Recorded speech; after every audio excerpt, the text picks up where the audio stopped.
Did you know that Serbia is offering a 1-year citizenship program?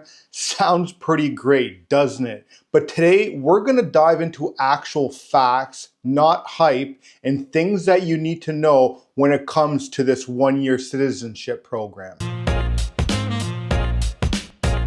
Now, I've been getting asked quite often through various channels, even some of the people that we work with, hey, Andre, what is this 1-year citizenship program that I keep on hearing about?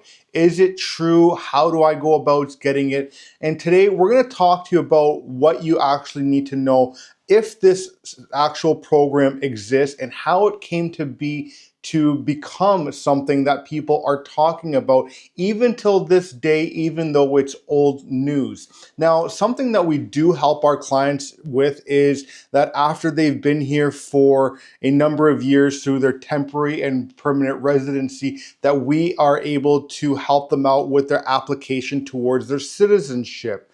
Now, getting citizenship here in Serbia is something that is not a guarantee. You may have to give up your current passport and your current citizenship in your current country, but depending on the path to citizenship, you may not need to do so either. So that is all on a case-to-case basis, and also depends on if the government's going to give that to you or not. But this 1-year citizenship program that people have been talking about, even though that this came out in 2023 and is actually to be a rumor, not actual facts, is something that people still have in their minds that it's actually real. But what is the origin of this 1-year citizenship rumor? Now, in 2023, the government had an initiative in proposing a 1-year citizenship program here in Serbia, and it was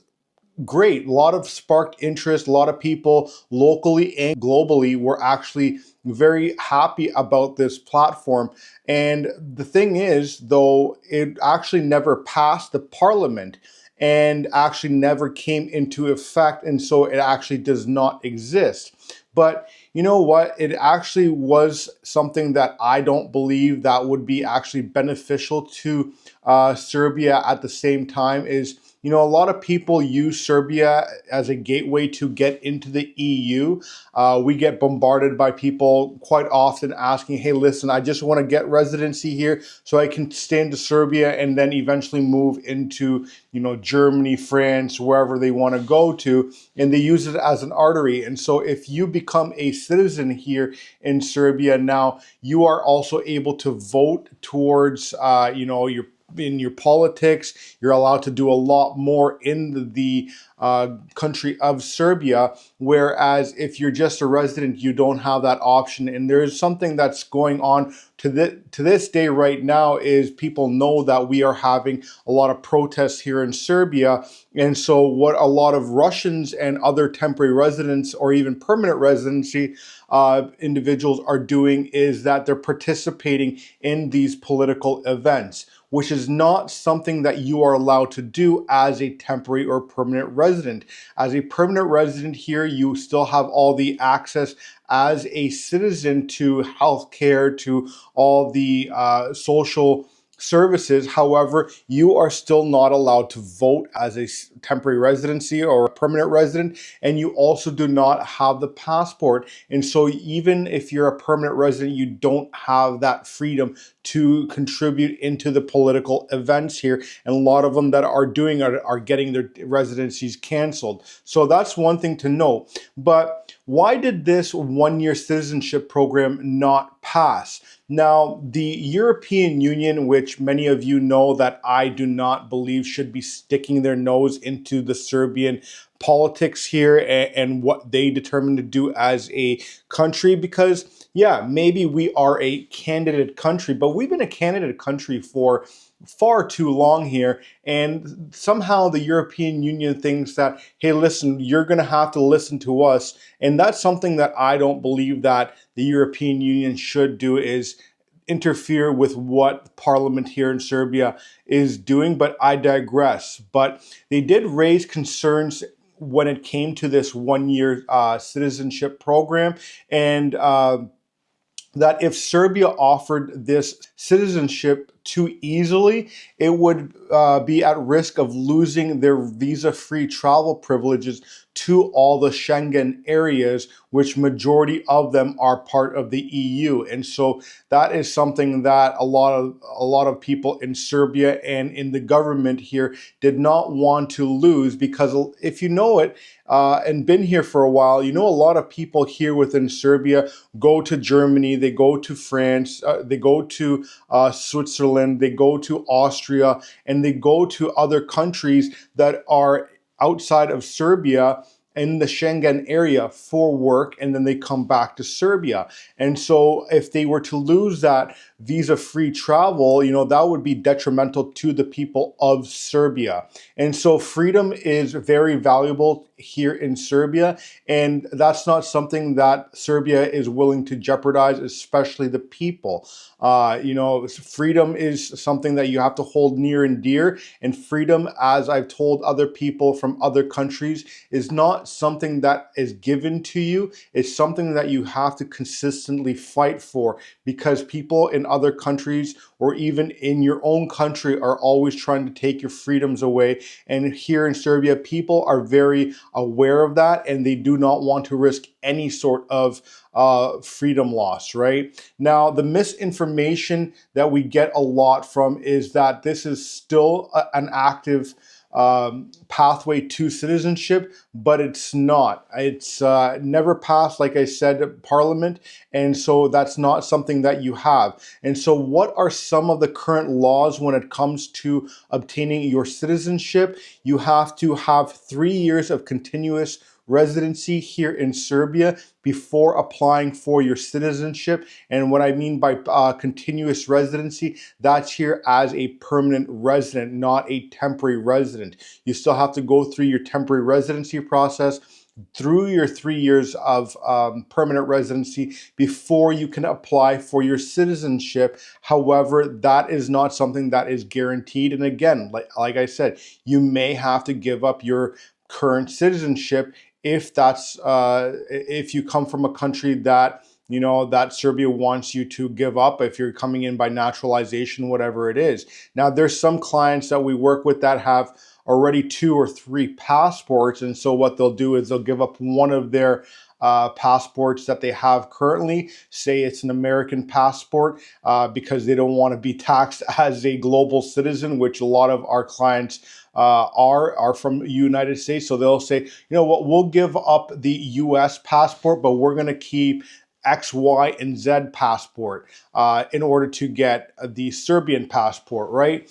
And so some other ways that you can legally obtain citizenship here, and these are the ways that we help our clients with, is by Serbian origin. So say you had a mother, a father, a great-grandparent that was of Serbian descent, you can now apply for your Serbian citizenship and not have to give up your current citizenship. That's one way to bypass it. That's how I was able to obtain my Serbian citizenship here without giving up my Canadian citizenship. Now, there are also ways that you can do this in your home country. I recently had a gentleman that came in for a consultation, and he says, hey, listen, my dad was born in former Yugoslavia. He passed. I've never visited Serbia, but something for me to do within myself is to obtain my Serbian citizenship here in the United States.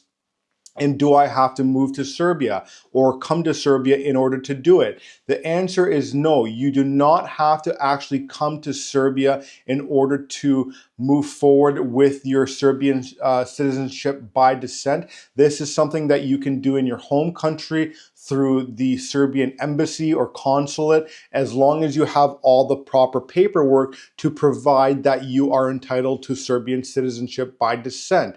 Now, if you don't have all the paperwork that is necessary, that may require you to come to Serbia in order to obtain that paperwork. get it translated properly, and then apply for it here in Serbia. And that's even something that we're able to do for our clients if they don't speak the language, whatever it might be. They have certain obligations that they're not able to be here for that process, right?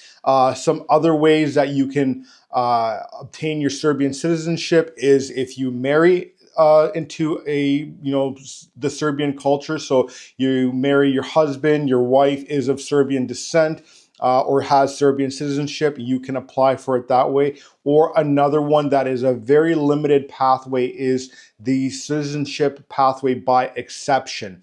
Now, that is something that is going to be completely out of our hands. That is completely up to the government to decide if they're able to or if they want to give you citizenship. Now, there's been a number of individuals here on YouTube and around here in Serbia that have actually obtained that citizenship by exception pathway. However, they've spent many years here in Serbia without actually getting it. And then one day the government knocked on their door and said, hey, listen, this is what we want to offer you.